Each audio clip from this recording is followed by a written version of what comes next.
Hey there, beach buddies! Did you know that when we have too much fun in the sun, we might be adding heat to our oceans and rivers? Oh yes, I'm aware of that. That is thermal pollution, right? Thermal pollution?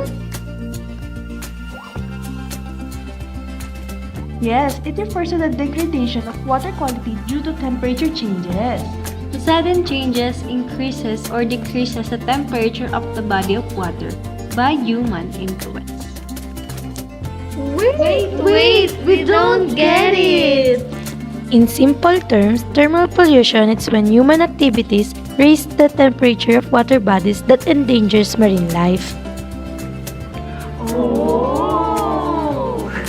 OMG! What if this water is polluted pala? No way! Sayang naman ang sunscreen ko. Anyway, let's continue this swimming. Swimming? What if mamatay tayong lahat dito? Ah!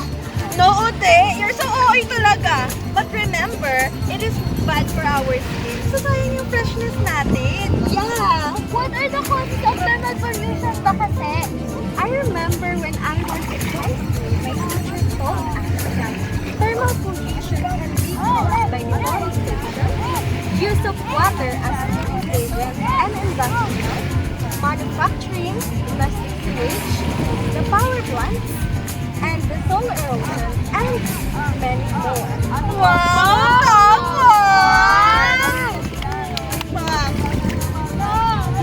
Okay, so there's many causes of thermal pollution pala. Wow, Odessa, you have a care na rin pala sa environment. Of course! Also, Same! I'm so guilty! we are all guilty. We're all guilty. Wait. Imagine, these are the effects na pwedeng mangyari kapag nagtuloy-tuloy ito. Like loss of biodiversity, increase in toxins, decrease in salt oxygen levels, ecological impact, and many more. Many more? Ayoko na. Iyak na ako. Ako rin.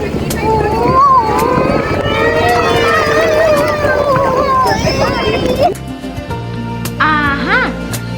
I think we could think of the possible solutions to eradicate this thermal pollution. What do you think?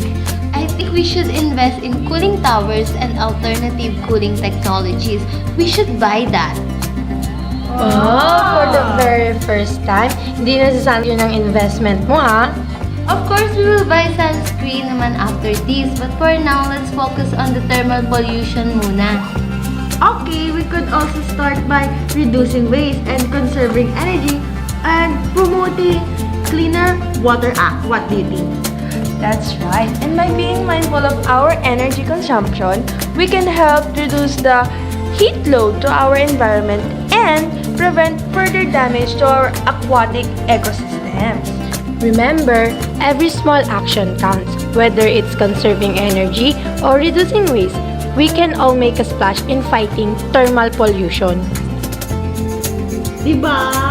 Ayoko masyadong aquatic environment. And we can spread awareness among our friends and communities.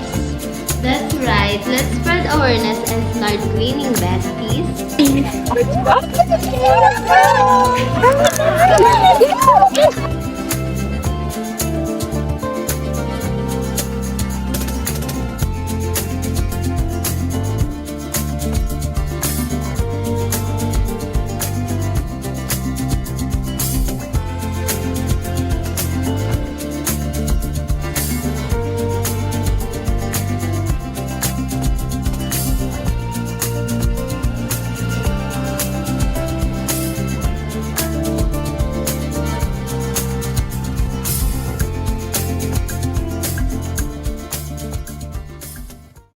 Init na nararamdaman sa ating karagatan.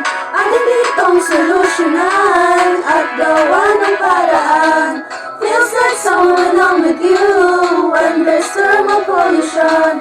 Together we could make this true. Let's reduce pollution. Cooling water plant increase. Let's stop thermal pollution. Cooling water plant increase. Let's reduce pollution.